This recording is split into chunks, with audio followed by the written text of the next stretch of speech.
जय सीताराम हनुमान जी। दोस्तों कैसे हैं आप सब। आशा करती हूँ आप सब लोग बहुत ज़्यादा अच्छे होंगे, खुश होंगे। मैं भी बिल्कुल ठीक हूँ।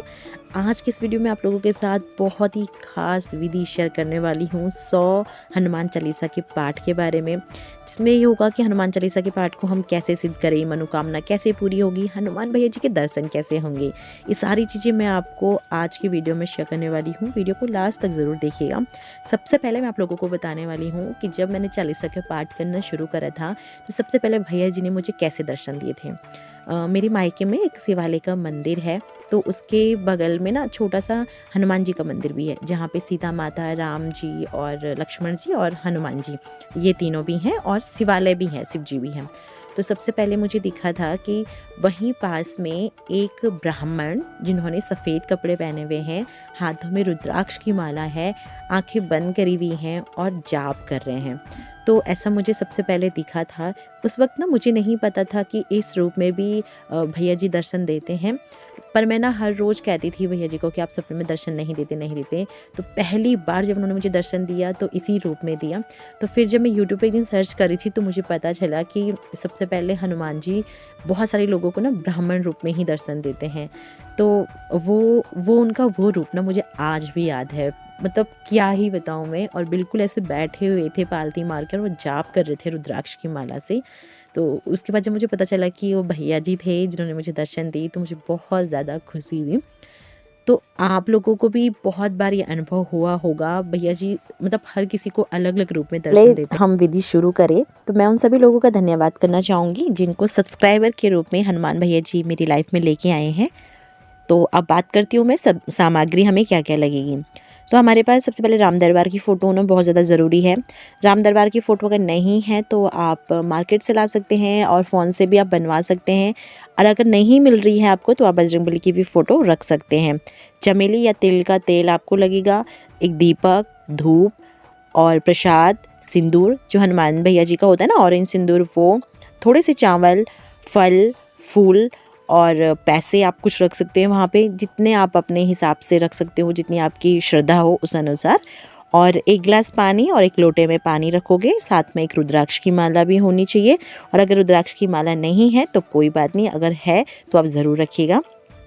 बैठने के लिए लाल आसन आप ले सकते हैं, अगर लाल नहीं है तो कोई दूसरा आसन भी आप ले सकते हैं। अगर आप मंदिर में पूजा कर रहे हैं फिर तो ठीक है, पर अगर आप किसी दूसरे स्थान पर कर रहे हैं तो वहाँ पर आप जहाँ पे आप बिठाओगे बजरंगबली भैया जी को या राम दरबार जी को, तो वहाँ पर के लिए भी आपको एक लाल आसन की ज़रूरत पड़ेगी। ठीक है, अब बात कर लेते हैं कि पाठ आपको कब करना है। तो पूरी कोशिश करिएगा कि पाठ आप रात को करें। रात को आप 10 या 11 बजे से आप शुरू कर सकते हैं। जब आपको लगे कि आपका आसपास का जो माहौल है वो अब शांत हो चुका है, कोई भी डिस्टर्बेंस आपको नहीं होगा, तब आप शुरू कर सकते हैं 10 या 11 बजे। मंदिर में एकांत होना बहुत ज़्यादा ज़रूरी है, तभी आपका मन लग पाएगा। ठीक है, उसके बाद आपको स्वच्छता का ध्यान रखना है। आपको पहले स्नान करना है, स्वच्छ कपड़े आपको पहनने हैं। कपड़ों में आप ध्यान रखिएगा कि आप सफ़ेद, नीले या काले कपड़े आप ना पहने। लाल कपड़े हो तो बहुत ज़्यादा बढ़िया, नहीं तो आप गुलाबी या किसी और कलर के कपड़े भी आप पहन सकते हैं, लेकिन स्वच्छ होना बहुत ज़रूरी है। ध्यान रखिएगा कि वो कपड़े आपके धुले हुए होना चाहिए, मतलब उन कपड़ों को पहन के आप कहीं बाहर ना गए हुए हों या फिर बाथरूम वगैरह ना गए हों। ठीक है, अब आपको क्या करना है कि जब आप नहा जाओ उसके बाद आपको कहीं भी नहीं जाना है, आपको बाथरूम भी नहीं जाना है, क्योंकि आपको पता है अगर आप बाथरूम जाते हो तो आपको कपड़े चेंज करने पड़ेंगे और हाथ पैर धुलना पड़ेगा, उसके बाद ही आप मंदिर में आओगे। तो इस चीज़ का आप ज़रूर ध्यान रखिएगा, क्योंकि स्वच्छता सबसे ज़्यादा ज़रूरी है। ठीक, उसके बाद आप क्या करोगे, गोमूत्र या गंगाजल जो भी आपके पास है, उससे पहले आप जहाँ पर आप बैठ रखे हो उस स्थान को आप स्वच्छ करोगे। अगर आप मंदिर में पूजा कर रहे हो तो मंदिर में भी आप छिड़क सकते हो। गंगाजल अगर आपके पास है तो ठीक है, और नहीं तो गोमूत्र भी अगर आपके पास है तो उससे भी आप छिड़क सकते हो, ताकि जो भी नेगेटिव एनर्जी है वो चली जाए और आसपास का माहौल जो है वो बिल्कुल स्वच्छ हो जाए। ठीक है, ये सब आपने कर दिया। अब आपको क्या करना है, मंदिर को बिठाना है। मंदिर को बिठाने का मतलब कि अगर आप कहीं दूसरे स्थान पर कर रहे हो तो आपको वहाँ पे राम दरबार जी की फ़ोटो लगानी है, और जो भी प्रसाद फूल आपने रख रखा है वो आपको वहाँ पे रखना है। मन में आपका कोई भी अलग विचार नहीं आना चाहिए। ब्रह्मचर्य का आपको ज़रूर पालन करना चाहिए। कि ब्रह्मचर्य का मतलब ब्रह्मचर्य का आपको खास ख्याल रखना है। आपके दिमाग में, मन में कोई भी गलत विचार बिल्कुल नहीं आना चाहिए। मन और दिमाग में सिर्फ आपका एक ही नाम चलना चाहिए, वो है श्री राम जी का नाम या सीताराम हनुमान जी। ठीक है, आप इन तीनों में से कोई भी जो आपको पसंद हो, बस उसका जाप आप करते रहिए, उनका नाम आप गुनगुनाते रहिए और ये सारे कार्य आप करिए। अब जो आसन आपने बिठा लिया है, सब कुछ आपने कर दिया है, आप बैठ गए हो, सारी चीज़ें आप रख दीजिए। पानी वानी जो भी आपको पीना है आप पहले पी लीजिए। जब आप एक बार आसन पे बैठ जाओ तो जब तक आपकी चालीसा पूरी नहीं हो जाती तब तक आपको बिल्कुल भी उठना नहीं है। हाँ, मुझे पता है कम से कम 3 से 4 घंटे इसमें लगेंगे। अगर आपको बैक पेन की प्रॉब्लम है, आप ज़्यादा देर नहीं बैठ सकते हो, आपको तकलीफ़ होगी। पर अगर आपकी श्रद्धा भक्ति सच्ची है तो भगवान से प्रार्थना करिएगा, आपको पता भी नहीं चलेगा कि कब आपके 100 पाठ पूरे हो गए। ये आप लिख के ले लीजिए, बस मन में श्रद्धा भक्ति होना बहुत ज़्यादा ज़रूरी है। तो पानी वानी जो भी आपको पीना हो आप पहले पी लीजिए। और हाँ, आप ध्यान रखिएगा कि 3 दिन पहले से आप लहसुन, प्याज वगैरह इन सब चीज़ों का, जो भी ये गलत चीज़ें हैं, उनका सेवन आप ना कर रहे हो, ताकि मन भी आपका अंदर से पूरा पवित्र रहो और आपको किसी भी चीज़ का ये ना हो कि यार मैंने ये चीज़ करी थी तो शायद इसकी वजह से मेरा पाठ जो है वो नहीं हो पाया, ऐसा कुछ भी ना हो।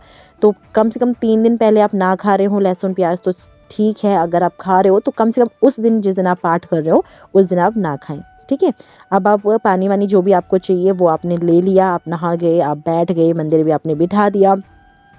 अब आपको क्या करना है, भगवान से प्रार्थना करिए कि मैं ये 100 हनुमान चालीसा का पाठ का संकल्प लेने जा रही हूँ, इसे पूरा कर सकूँ, इसमें कोई विघ्न ना आए, इसमें आप मेरी मदद करिएगा। और यह पाठ और यह राम जी का नाम मैं आपको समर्पित करती हूँ या करता हूँ, और जो भी मुझसे भूल हो उसके लिए मैं क्षमा प्रार्थी हूँ। ये आपको हाथ जोड़कर भगवान से विनती करनी है। ठीक है, अब आपने दरबार लगा दिया है, अब आपको दीपक जलाना है, जो धूप है वो आपको जलानी है। और ध्यान रखना है कि आपका दीपक और आपकी धूप तब तक जलनी चाहिए जब तक कि आपका पाठ चल रहा है।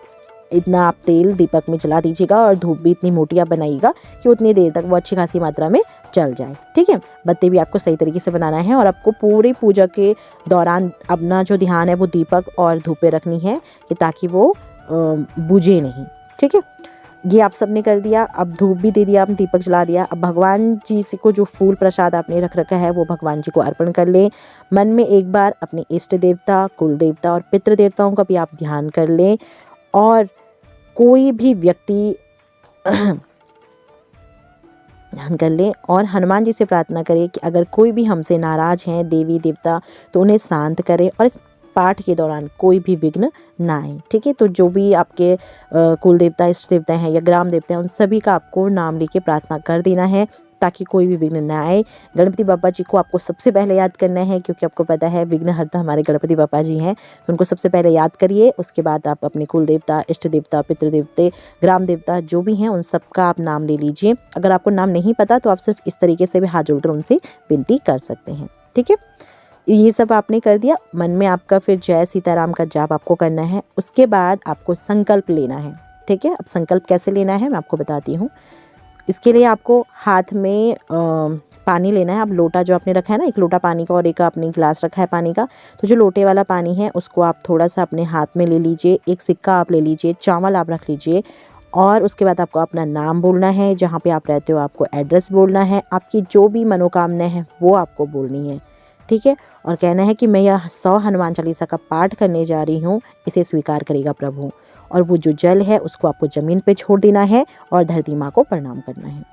ठीक है फ्रेंड्स, हो सकता है दोस्तों मैं जल्दी बोल रही हूँ तो मुझे माफ़ करिएगा। जो भी आपका सवाल हो, जहाँ पे भी आपको थोड़ा कन्फ्यूज़न हो कि कैसे क्या करना है, आप कमेंट में पूछ सकते हैं। मैं पूरी कोशिश करूँगी उसका रिप्लाई करने की।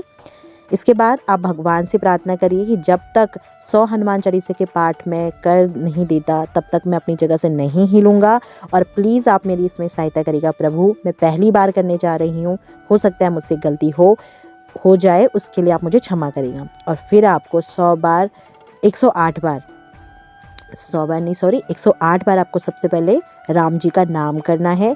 या आप ओम राम रामाय नमः ओम इस मंत्र का भी 108 बार आप जाप कर सकते हैं। अब आपने रुद्राक्ष की माला अगर ले रखी है तो फिर तो बहुत अच्छा। अगर आप रुद्राक्ष की माला आपने नहीं ले रखी है तो कुछ भी आप ऐसा ले लीजिए या उंगली में ही आप कर सकते हैं, जिससे आपको ध्यान रहे कि 108 हो गए हैं आपके।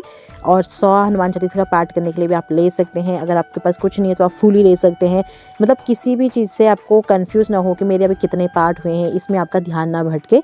तो इसीलिए आप ऐसी चीज़ रखिएगा ताकि क्या हो कि 100 हनुमान चालीसा के पाठ आपके हो जाएं और आपको पता रहे कि अभी आपका कौन सा पाठ चल रहा है। ठीक है, तो ये आपने कर लिया, राम जी का नाम आपने ले लिया, जाप आपने कर दिया। इसके बाद आपको अपना 100 हनुमान चालीसा का पाठ जो है वो शुरू करना है। ठीक, अब जब आप 100 हनुमान चालीसा का पाठ शुरू करोगे तो आपको क्या करना है, जैसे ही आप एक चालीसा पूरी करते हो तो उसके बाद आपको जय सीताराम हनुमान जी या ओम राम रामाय नमः ओम, जो भी आपको सही लगता है वो आपको मंत्र बोलना है। ठीक, आपने एक चालीसा बोली, उसके बाद आपको एक मंत्र बोलना है और जो गिलास में आपने पानी रखा है ना उसमें आपको फूंक मारनी है। ठीक है, ऐसे ही आपको 100 बार करना है। ध्यान रखिएगा एक चालीसा पूरी हो, उसके बाद जो भी मंत्र आपको सही लगता है, सीताराम हनुमान जी सही लगता है तो आप वो बोलिए, ओम राम रामाय नमः ओम आपको ये सही लगता है तो वो बोलिए, गिलास में आपको फूंक मारनी है। तो 100 बार आप जब ऐसा करोगे तो जो आपका गिलास में पानी रखा है वो भी आपका अभिमंत्रित हो जाएगा। और ये जो पानी है ये आप घर में छिड़क सकते हो, कोई बीमार है उसको पिला सकते हो, आप संभाल के भी रख सकते हो, भविष्य में भी ये काम आएगा। आप रख सकते हो उसको संभाल के, बस किसी गलत जगह पे आप ना रखिएगा। ठीक है, अब आपको भगवान के ऊपर सारी चीज़ें भगवान के ऊपर आपको छोड़ देनी है, मन में कोई अलग विचार नहीं आना है।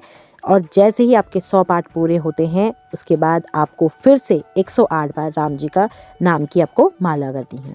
ठीक है, आप 100 मैंने आपको सारी बता दी ना कि हनुमान चालीसा करनी है, पानी आपको कैसे करके करना है। जब आपका पाठ कंप्लीट हो जाए 100 के 100, उसके बाद आपको फिर से 108 बार राम जी की नाम की माला करनी है। देखिए इसमें आपको समय लगेगा, 3 से 4 घंटे आपको लग सकते हैं, तो आप इस चीज़ का ध्यान रखिएगा। इसके बाद दोस्तों भगवान जी को जब आपने प्रणाम कर दिया, भूल चूल जो भी हुई होगी पाठ के दौरान उसके लिए आप क्षमा मांग लीजिएगा। फिर आपको क्या करनी है, हनुमान भगवान से करना है कि वो आपकी चालीसा स्वीकार करें, और अगर स्वीकार करते हैं तो वो आपको स्वप्न में दर्शन ज़रूर दें। ठीक, फिर आपको क्या करनी है, आरती करनी है हनुमान जी की। जब आप पाठ कर दो ना, मतलब पाठ करा, फिर 108 बार राम जी का नाम किया, प्रार्थना करी और फिर आपको लास्ट में आरती कर देनी है। ठीक, आरती करने के बाद आप आसन से उठ सकते हो, आसन को भी आपको प्रणाम करना है और फिर आप आसन से उठ सकते हो। तो ये आपकी पूरे पूजा की मैंने आपको पूरी विधि बता दी है। ठीक, इसके बाद आप अपने कपड़े बदल सकते हैं और आप सो सकते हैं। मैं 100% गारंटी दे रही हूँ कि स्वप्न में आपको भैया जी के दर्शन ज़रूर होंगे, और अगर आपको दर्शन होते हैं तो आप यकीन मानिए आपकी जो भी विश रही होगी वो ज़रूर पूरी होगी। जो भी आपकी लाइफ में कष्ट चल रहे होंगे भगवान जी उससे ज़रूर ख़त्म करेंगे। स्वप्न में दर्शन आपको ज़रूर होंगे, क्योंकि मुझे भी हुए थे तो आपको भी ज़रूर होंगे। बस आपका मन साफ होना चाहिए और मन लगना चाहिए चालीसा में, इधर उधर नहीं भटकना चाहिए। ठीक है, अथी आपकी हनुमान चालीसा भी सिद्ध हो जाएगी। ठीक है, तो ये पूरी मैंने विधि विधान आप लोगों को बता दिया है कि किस तरीके से आपको करना है, हनुमान भैया जी को ध्यान करना है। बस मैं उनसे प्रार्थना रखती हूँ कि यह चीज़ सही तरीके से हो जाए। आज का यह वीडियो मैं यहीं पर समाप्त करती हूँ। वीडियो अगर अच्छा लगे तो वीडियो को लाइक करना, कमेंट में जय सीताराम हनुमान जी लिखना बिल्कुल नहीं भूलिएगा, और जो भी हनुमान भक्त हैं उनको ये वीडियो आप ज़रूर शेयर करेगा। मैं आपसे नेक्स्ट वीडियो में मिलती हूँ।